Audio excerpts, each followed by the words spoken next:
Spotify Wrapped came out. Year-end summary.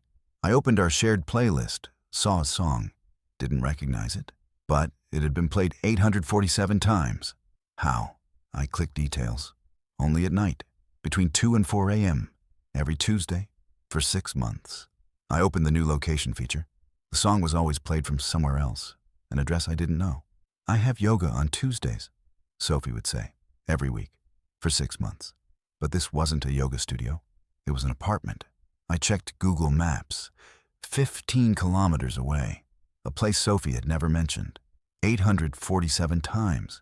Every Tuesday night. At someone else's home. We shared the playlist, but I'd never heard that song because she wasn't listening with me. She was listening with someone else. My name is Jasper Cole. I'm 35 years old, and a music app had just shown me 6 months of lies. Let me take you back to the beginning. I met Sophie 3 years ago at a coffee shop in Seattle. She was a graphic designer. I was in marketing. We connected immediately over music. Both of us obsessed with discovering new artists, building the perfect playlist. Within a month, we'd created a shared Spotify playlist, called it Us. Added songs we loved, songs that reminded us of each other, songs we discovered together. It became our thing. Every date we'd add new music. Every road trip we'd curate the perfect soundtrack. The playlist grew to over 400 songs, a living document of our relationship. I loved that playlist, loved that we had something so personal, so uniquely ours. Sophie and I moved in together after a year, got a small apartment in Capitol Hill. Life was good, work was stable, relationship felt solid. We talked about marriage eventually, kids someday. Nothing felt wrong. Around March of this year, Sophie started a new habit, Tuesday night yoga class. She'd been wanting to get more active. Found a studio she liked. Hot yoga, intense workouts. She'd leave around 7 p.m., come home around 10:30, sweaty, tired, happy. I never questioned it. Yoga sounded healthy, good for stress. I encouraged it. Sometimes I'd have dinner ready when she got back. We'd eat together, talk about our days, normal couple stuff. Nothing seemed off. The yoga became routine, every Tuesday without fail. Sophie never missed a class, even when she was tired, even when weather was bad. It helps me decompress, she'd say. Clears my mind. I thought it was great that she'd found something she enjoyed, something just for her. Meanwhile, our relationship continued normally. Date nights on Fridays, lazy Sundays. We still added songs to our shared playlist regularly, still listened together. Everything seemed fine. Then December came. Spotify Wrapped dropped on December 1st. Everyone was sharing their year-end summaries, top artists, top songs. Minutes listened. I always looked forward to it, loved seeing my listening patterns. What defined my year musically? I opened my Wrapped, scrolled through. Top artist was Bon Iver. No surprise. Top song was something from The National, also expected. Then I clicked on shared playlists. Wanted to see what Sophie and I had listened to together. Our Us playlist showed up first. I clicked into the detailed stats. Spotify had added a new feature this year. More granular data. Play counts for individual songs. Listening times. And location data if you had it enabled. I'd enabled it months ago. Thought it was cool to see where I listened to music. Coffee shops, gym, office, commute routes. The data was fascinating. I scrolled through our playlist stats. Most songs had been played 20 to 50 times, songs we both loved, and had listened to together over the year. Then one song caught my eye. Slow Dancing in the Dark, by an artist I didn't recognize. 847 plays. That couldn't be right. I'd never heard this song, never seen it in our playlist. How had it been played that many times? I clicked on it. The detailed breakdown appeared. Play history, dates, times, locations. My stomach dropped. Every single play was between 2 a.m. and 4 a.m. Every play was on a Tuesday night or early Wednesday morning. Every play was from the same location, an address in Fremont, 15 kilometers from our apartment. I stared at the screen, tried to make sense of it. Why would Sophie be listening to this song repeatedly in the middle of the night? In Fremont, she should be home, asleep next to me. Unless, no, that couldn't be it. I checked our playlist. Scrolled through all 400 plus songs. Found Slow Dancing in the Dark. It was there. Added 7 months ago. In May, right when Sophie had started yoga. I clicked on Sophie's profile. Checked her listening history. The song was there too. Played obsessively. But only on Tuesday nights. Only from that Fremont address. I opened Google Maps. Entered the address from the location data. It was an apartment building. Modern. Expensive looking. In a neighborhood Sophie had never mentioned. Had no reason to be in. My hands were shaking. There had to be an explanation. Maybe she had yoga nearby. Maybe she went to a friend's place after class. Maybe. But yoga ended at 9:30. These plays were at 2 a.m. And they happened every single Tuesday for 6 months. 847 times. That's not casual listening. That's ritual. That's a soundtrack to something else. I sat there for an hour, staring at the data, trying to find another explanation. Any explanation that didn't mean what I thought it meant. But there wasn't one. The pattern was too clear, too consistent, too damning. Sophie was somewhere else every Tuesday night. Somewhere she'd never told me about. Listening to a song we supposedly shared, but sharing it with someone else. I needed to be sure. Needed more evidence before confronting her. I opened my laptop, pulled up our credit card statements. We had a shared card for household expenses. I searched for Tuesday charges. Found them immediately. Every Tuesday evening. A charge from Serenity Hot Yoga Studio. $25. So she was going to yoga. But the class ended at 9:30, according to their website. I checked our security camera. We had a Ring doorbell. I pulled up Tuesday recordings from the past month. Every Tuesday, Sophie left at 7 p.m. Came home around 10:30, exactly as she'd said. So where were the 2 a.m. music plays coming from? I looked closer at the Spotify data. The plays started around 1:30 a.m. and did around 3:45 a.m. 2-hour windows, every Tuesday night, while Sophie was asleep next to me. Or, I checked my own sleep data. I used a sleep tracking app. Checked Tuesday nights. Every Tuesday I was asleep by midnight. Deep sleep by 1 a.m. I never woke up until my alarm at 6:30 a.m. Sophie could have left. Could have driven to Fremont. Spent hours there. Come back. And I'd never know. I felt sick. Checked our car app. We had a newer car with GPS tracking. I pulled up the location history. Tuesday nights. Every Tuesday the car left our apartment at 11:45 p.m. Drove to Fremont. Stayed at that address until 4 a.m. Drove back. Parked in our garage by 4:30 a.m. Sophie climbed back into bed. And I slept through all of it. 6 months of this. 24 Tuesdays. Leaving after I fell asleep. Spending hours at someone else's apartment. Listening to music. Doing God knows what else. Coming home before I woke up. All while maintaining the perfect girlfriend routine during the day. I confronted her that night. Sophie came home from work around 6. Normal, smiling, asked about my day. I couldn't pretend anymore. Pulled up my laptop. Showed her the Spotify data. "What's this?" I asked. Tried to keep my voice steady. Sophie looked at the screen.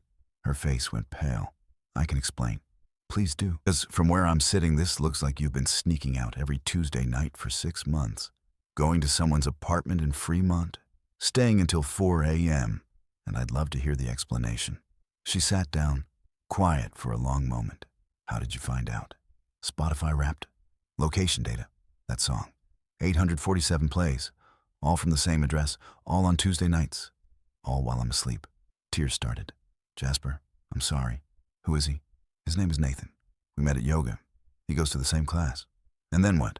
You go to his place after?" "Sometimes. Not every week." "The data says every week. 24 weeks. 6 months." She wiped her eyes. "It just happened. We connected. Started talking after class. Got coffee a few times then. Then you started fucking him every Tuesday while I slept." The words came out harsher than I intended, but I was past caring. Sophie broke down, full sobbing, trying to explain. It wasn't planned. Didn't mean to hurt me. Still loved me. It was just, I stopped listening. The details didn't matter. She'd been cheating for half a year. Methodically, systematically, every Tuesday night. Built an entire secret relationship while maintaining ours. Gaslighted me for months. "That song," I said. "What about it?" "Slow Dancing in the Dark. 847 plays. That's your song with him, isn't it? She nodded, couldn't look at me. Why did you add it to our playlist? Our playlist, Sophie? I don't know. I wasn't thinking. I like the song. You added a song about your affair to the playlist that's supposed to represent our relationship. Do you understand how fucked up that is? She had no answer. I told her to leave, pack a bag, go to a friend's place. We'd figure out next steps later. She left within an hour. I sat alone in our apartment, staring at that playlist. 400 songs representing 3 years together, and one song representing 6 months of betrayal. The worst part wasn't even the cheating. It was the methodology, the planning, leaving after I fell asleep, setting alarms to come back before I woke up, maintaining perfect normalcy during the day. That takes intention. That takes effort. That's not a mistake. That's a choice, made every single week for 6 months. The next few weeks were brutal. Sophie stayed with her friend. We texted sporadically about logistics, apartment, stuff, bills, but we didn't talk about us. I couldn't. Not yet. I threw myself into understanding what happened, not for closure, but because I needed to know how I'd missed it, how someone could live a double life so completely. I went back through everything. Photos, messages, calendar, looking for signs I'd missed. Found them everywhere once I knew to look. In May, Sophie had started working out more. Getting healthier, she said. I'd been supportive, proud even. But it wasn't health. It was preparing to see Nathan, looking good for him. June, she'd gotten a new perfume. Said she wanted to try something different. I'd complimented it. Didn't realize she wore it on Tuesdays. For him. July, we'd had a conversation about needing more space, more independence. Healthy relationships need breathing room, she'd said. I'd agreed. Gave her that space. Didn't realize she was filling it with someone else. August, she'd been distant, distracted. Work stress, she'd said. I'd been understanding. Cooked dinner more. Took on extra chores. Gave her room to decompress. Didn't know she was decompressing in Nathan's bed. September, we'd fought about something trivial. I couldn't even remember what. But she'd used it as justification to sleep on the couch. Need some space, she'd said. I'd felt terrible. Apologized. Tried to make it right. Didn't realize she just wanted an excuse to leave more easily that Tuesday. All of it. Every little change. Every small shift. It all made sense now. She'd been preparing. Building justifications. Creating distance. All while maintaining just enough connection to keep me unaware. I contacted Nathan. Found him on social media through Sophie's follows. Sent a message. Didn't expect a response, but needed to try. Needed to understand the full picture. He replied within hours. We should talk. This is fucked up. I didn't know. We met at a neutral coffee shop 2 days later. Awkward doesn't begin to describe it. 2 men who'd been sleeping with the same woman. Both deceived. Both trying to make sense of it. Nathan was 33. Software engineer. Seemed genuinely shaken when I showed him proof that Sophie and I lived together. Our lease. Photos of us throughout the apartment. He'd had no idea. Sophie had told him she was single. Showed him our apartment complex. Told him it was hers alone. That she lived by herself. He'd believed her. Had no reason not to.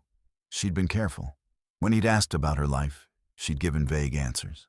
Said she worked irregular hours. That's why they could only meet late at night. Said she had family obligations on weekends. That's why Tuesdays were the only time she could see him. He'd accepted it all. Thought he was dating a busy independent woman, not someone's live-in girlfriend. We compared notes.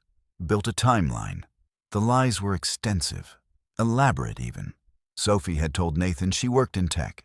Different company than her actual graphic design job. Said she traveled frequently for work. That explained why she couldn't see him more often. Told him she was an early riser. Had to be in bed by 10. That explained why their meetups were always late night rather than evening dates. Every detail calculated. Every lie supporting the next. Creating a complete fictional life. Nathan showed me their text messages. Love notes. Plans for future trips. Sophie had promised him they'd go to Vancouver together. Just needed to finish a big project at work first. He'd been saving money. Planning the trip. Waiting patiently. Never knowing the project didn't exist. Never knowing she had no intention of going anywhere with him. This wasn't a fling. This was a relationship. Sophie had built a complete, separate life, with its own inside jokes, its own routine, its own soundtrack. That song, Slow Dancing in the Dark, Nathan had played it for her one night, said it reminded him of her. She'd loved it, added it to her personal Spotify, listened to it constantly, and then made the fatal mistake, added it to our shared playlist, our playlist that was supposed to represent us. She'd contaminated it, mixed her two worlds. That's what exposed everything. Nathan asked if I'd suspected anything. I told him no. Sophie had been perfect at compartmentalizing, never slipped up around me, never seemed distracted or guilty, maintained total normalcy, kept our relationship exactly as it had always been. The only difference was Tuesday yoga, which seemed so innocent, so healthy, so normal. Who questions yoga? Nathan said he'd been falling in love with her, had been planning to ask her to move in together, get more serious, build a real future. I told him I'd been thinking about proposing, had looked at rings in November, was planning to ask her next summer. We'd both been building towards something, both been investing in futures that didn't exist. Sophie had been stringing us both along, keeping options open, having stability with me, having excitement with him, never intending to choose. We parted ways after 2 hours, wished each other well, agreed Sophie had manipulated us both, agreed we deserved better. Nathan deleted Sophie's number that day, told me he'd blocked her on everything.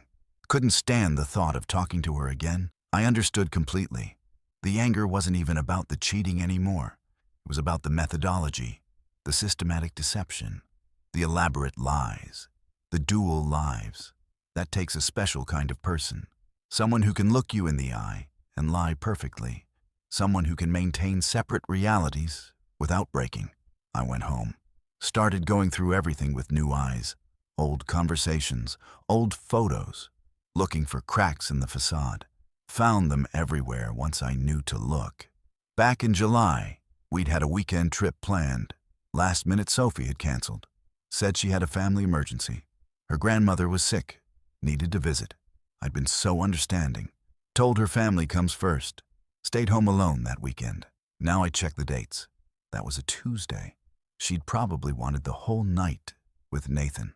Used the family emergency to extend their time together. Probably spent the entire night there. Maybe even stayed into Wednesday. Then came home with stories about her poor grandmother. Stories I'd believed completely. In September, we'd fought about something trivial. I couldn't even remember what now. But Sophie had been unusually cold afterward. Slept on the couch for 2 nights. Need some space to think, she'd said. I'd felt terrible. Tried to make it right. Brought her flowers. Apologized repeatedly. Now I realized. It was right after Tuesday. Probably Nathan had done something special. Probably she'd been comparing us. Found me lacking. Created distance to justify what she was doing. October, she'd started wearing different perfume. Complimented it. She'd smiled. Said she wanted to try something new. Now I knew. It was for him. For Tuesday nights. A scent I wouldn't associate with her normal self. A scent that belonged to her other life. Every small change, every little shift, it all had purpose. All served the deception. November, she'd been particularly affectionate, extra loving. Initiated sex more often. Seemed happier than usual. I'd thought we were in a good place. Thought the relationship was strengthening. Now I understood. She'd been managing guilt, overcompensating, making sure I suspected nothing, keeping me happy and blind while she lived her double life. The cruelty of it was staggering. Not the cheating itself, but the care she'd taken, the planning, the systematic manipulation of my emotions to serve her needs. That's not impulse. That's not weakness. That's calculated exploitation. I changed all our shared passwords, Netflix, Hulu, Amazon, and yes, Spotify. Deleted our shared playlists, all of them. Not just us, but the running playlist, the cooking playlist, the road trip playlist, all contaminated now. All carrying memories I couldn't trust. Started fresh, built new playlists, just mine. Songs about betrayal, songs about resilience, songs about rebuilding, Phoebe Bridgers, Elliott Smith, The National, music that acknowledged pain without wallowing, music that helped process without breaking. Sophie reached out in January, 2 months after I'd discovered everything. Wanted to talk, wanted to explain more fully, maybe try to work things out. I read her text, deleted it, didn't respond. What was there to say? What explanation could justify 6 months of systematic deception? What words could undo the damage of building a complete, separate life? She tried again a week later, called, left a voicemail, said she'd made terrible mistakes, said she'd been confused, said she still loved me, said Nathan meant nothing. I saved the voicemail, not to listen to again, but as evidence of her continued lies. Because Nathan had meant something. Their texts proved it. Their routine proved it. 847 plays of their song proved it. You don't accidentally maintain a 6-month relationship. You don't accidentally set alarms to sneak out every Tuesday. You don't accidentally build an elaborate system of lies to support a double life. Those are choices made repeatedly, consciously, week after week after week. In February, she sent a long email, detailed explanation, the loneliness she'd felt, how I'd been distant, how work had been stressful, how Nathan had made her feel seen, how it spiraled beyond her control, how she'd never meant to hurt me. I read it once, parsed every sentence, looking for accountability, for ownership, for genuine remorse. Found every sentence blamed circumstances, external factors, anything but her own choices. I replied with one line. You weren't lonely. You were bored, and you chose to handle it by destroying everything we built. Blocked her email, blocked her number, blocked her on every platform. I didn't need closure, didn't need final conversations. The Spotify data had told me everything. 847 plays, 6 months, every Tuesday, from his apartment, while I slept. Numbers don't lie. Data doesn't manipulate. The digital footprint showed exactly who Sophie was. Someone who could maintain perfect normalcy while living a secret life. Someone who could compartmentalize so completely that neither man suspected the other. Someone who could add her affair partner's song to our shared playlist and not see the problem. That's who she was. And I deserved better. We made it official in March, exactly 1 year after the affair started. Exactly 3 months after I discovered it through Spotify Wrapped. Sophie moved to Portland. Fresh start, she said. New job, new life. I stayed in Seattle, kept the apartment, kept the life we'd built. Except now, it was just mine. I started dating again in late spring. Nothing serious, just testing the waters, remembering how to connect with someone new. One woman asked about my Spotify on our second date, wanted to share playlists, see what we had in common musically. I hesitated, told her I preferred keeping my music private. She looked confused. It's just music. Why so secretive? I didn't explain. Didn't want to get into the whole story. How do you tell someone that a shared playlist destroyed your last relationship? That digital data exposed 6 months of betrayal? That you can't hear certain songs without remembering how technology revealed the person you loved was living a double life? It sounds paranoid. Sounds like I'm not over it. But it's not about being over it. It's about understanding. Understanding how much our devices know about us. How they track everything. Location, listening habits, sleep patterns, movement. All recorded, all stored, all potentially discoverable. In my case, it revealed betrayal. But it could reveal anything. We think we're private, think our secrets are safe. But we're constantly broadcast. Every app we use, every service we enable, every feature we don't disable. It's all creating a digital footprint. And that footprint tells the truth, even when we don't. The woman and I didn't work out. She thought I was weird about technology, too paranoid, too private. Maybe I am. But I've earned it. I've seen what happens when you trust that shared digital spaces are neutral. They're not. They carry evidence. They reveal patterns. They expose what we think is hidden. My Spotify Wrapped this year was different. All my music, my choices, my listening habits, exclusively mine. Top artist was Phoebe Bridgers. Top song was Scott Street, about loss and moving on. The algorithm knows. It always knows, even when we don't want it to. I don't share playlists anymore. Don't share much digitally. Keep things separate. Keep things private. Some people think that's sad. think I've lost the joy of sharing music, of building something together. But I think it's smart, because I learned the hard way that anything shared can become evidence. Anything tracked can reveal secrets. And sometimes those secrets destroy everything you thought you knew. I went home, changed the passwords on all our shared accounts, including Spotify, deleted Slow Dancing in the Dark from our playlist, deleted the whole playlist actually, couldn't look at it anymore, started fresh, built a new playlist, just mine. Songs about betrayal, about moving on, about rebuilding, my own soundtrack, not shared, not compromised, just on. Sophie reached out in January, wanted to talk, wanted to explain more fully, maybe try to work things out. I declined, told her the Spotify data had told me everything I needed to know, that 847 plays of that song was clearer than anything she could say. She tried again in February, sent a long email, explaining her side. The loneliness, the excitement of something new, how she'd never meant to hurt me, how it spiraled beyond her control. I read it once, deleted it, didn't respond. There was nothing to say. You don't accidentally maintain a 6-month affair. You don't accidentally set alarms to sneak out. You don't accidentally build an elaborate system of lies. Those are choices, made repeatedly, consciously, and I deserved better than someone who'd make those choices. We officially ended things in March, exactly a year after the affair started, exactly 3 months after I discovered it. Sophie moved to a different city, got a job in Portland. Fresh start, she said. I stayed in Seattle, kept the apartment, kept building my new life. A life without looking over my shoulder, without wondering what data might expose next. I became more careful about digital privacy, not because I had anything to hide, but because I'd seen how much our devices know about us, how they track everything. Location, listening habits, sleep patterns, car movements. It's all there, all recorded, all potentially discoverable. In my case, it revealed betrayal, but it could reveal anything. We live in a world where our technology knows us better than we know ourselves. Sometimes that's helpful. Sometimes it's devastating.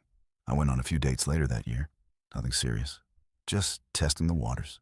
One woman asked if I had Spotify, wanted to share playlists.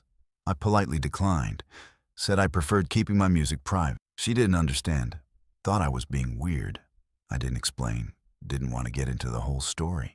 How do you explain that a shared playlist destroyed your relationship? That 847 plays of a song unraveled 3 years? That location data exposed 6 months of lies? It sounds absurd, but it's true. Technology had shown me something I never would have discovered otherwise. Sophie was too careful, too methodical. I never would have caught her through traditional means. No suspicious texts, no strange receipts, no unexplained absences during hours I was awake. She'd covered everything, except the music, except the automatic location tracking she'd forgotten about. That one digital footprint, that's what revealed everything. Sometimes I think about Nathan, wonder if he found someone else, someone honest, someone who doesn't build separate lives. I hope he did. He seemed like a decent guy, just caught in Sophie's web like I was. Sometimes I think about Sophie, wonder if she's still doing it, finding yoga classes in new cities, meeting new people, building new secret lives, or if the exposure changed her, made her reconsider her approach to relationships. I doubt it. People rarely change that fundamentally, but maybe. My Spotify Wrapped this year was different.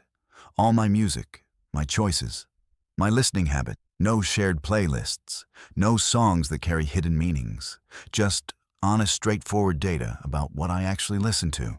Top artist was Phoebe Bridgers. Top song was about heartbreak. Fitting. The algorithm knows. It always knows. My name is Jack. I'm 36 now. 1 year has passed since Spotify Wrapped revealed everything. Since 847 plays of a song I'd never heard exposed 6 months of systematic betrayal. Since location data showed me the apartment in Fremont, where my girlfriend spent every Tuesday night while I slept. The recovery has been slow. Therapy helped.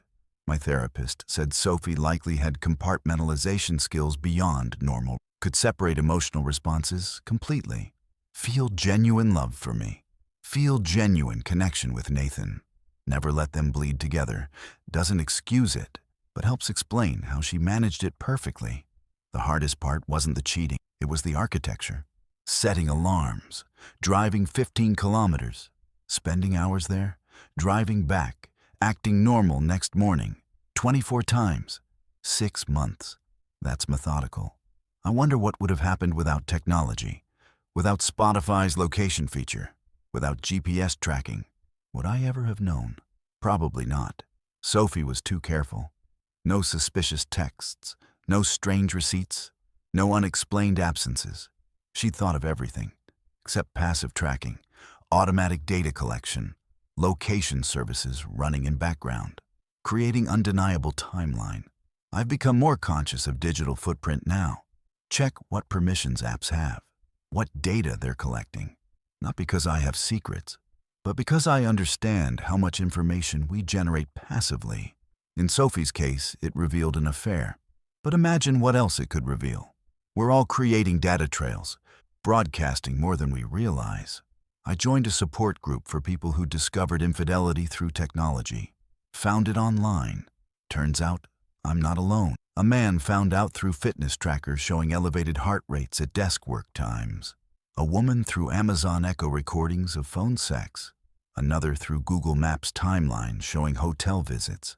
We're all walking evidence generators, every device creating records, and most have no idea how much is saved. Nathan and I don't talk anymore. He's dating someone new, someone honest. I'm happy for him. I'm not ready yet. Still working through trust issues. Still learning to read people without assuming deception. My therapist says that's normal after systematic betrayal. When I do date seriously again, I won't share Spotify, won't create couple playlists. Some might see that as lack of trust, but I see it as protection, as healthy boundaries. So I keep playlists private now.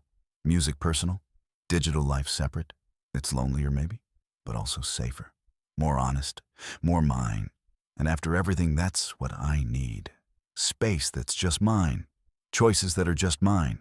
A life that's not shared or split or contaminated by secrets. Just honest, straightforward mine.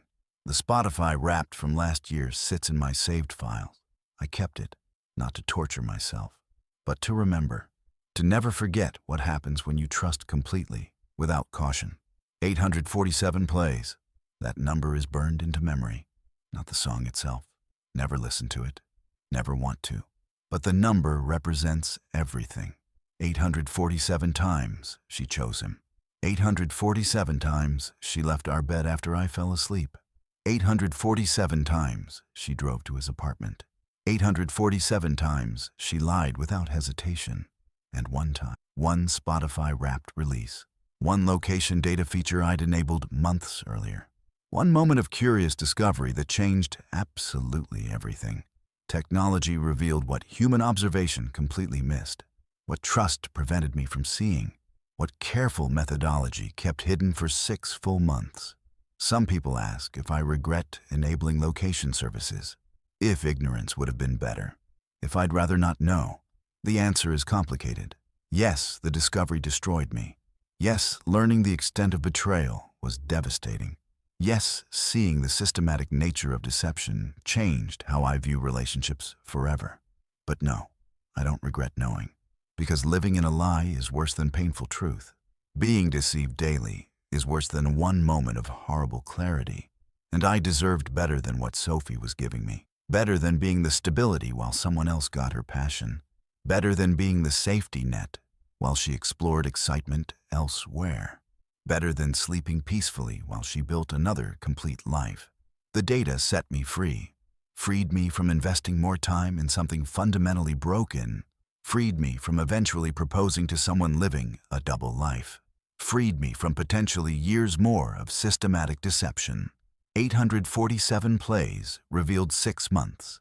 Imagine if it had been 847 more. Imagine discovering after marriage, after kids, after intertwined so completely that separation meant destruction. The timing was mercy in disguise, painful but necessary, devastating but ultimately protective. I think about that sometimes when the loneliness feels heavy, when keeping everything private feels isolating, when maintaining boundaries feels exhausting. I remember that sharing led to contamination, openness enabled deception, That trust without verification cost me 3 years and nearly cost me more. So yes, I keep my playlists private now. Yes, I maintain digital boundaries. Yes, I'm more careful about what I share and with whom. Some call it damaged. I call it educated. Some call it trust issues. I call it appropriate caution. Some call it inability to move on. I call it learning from expensive lessons, because 847 plays taught me everything I needed to know about digital footprints and human deception and the intersection of technology and betrayal. My name is Jasper Cole. I'm 36 years old, and I learned the hard way that in the digital age, nothing stays hidden. That technology sees what we don't, records what we forget, reveals what we hide. 847 plays of one song unraveled 3 years. Location data exposed 6 months of lies. And now I know, now I understand, that anything shared can be weaponized. Anything tracked can reveal truth. And sometimes the truth destroys everything you thought you knew. So I listen alone now. Keep my music private. Keep my data separate. It's not perfect. It's not what I wanted, but it's honest.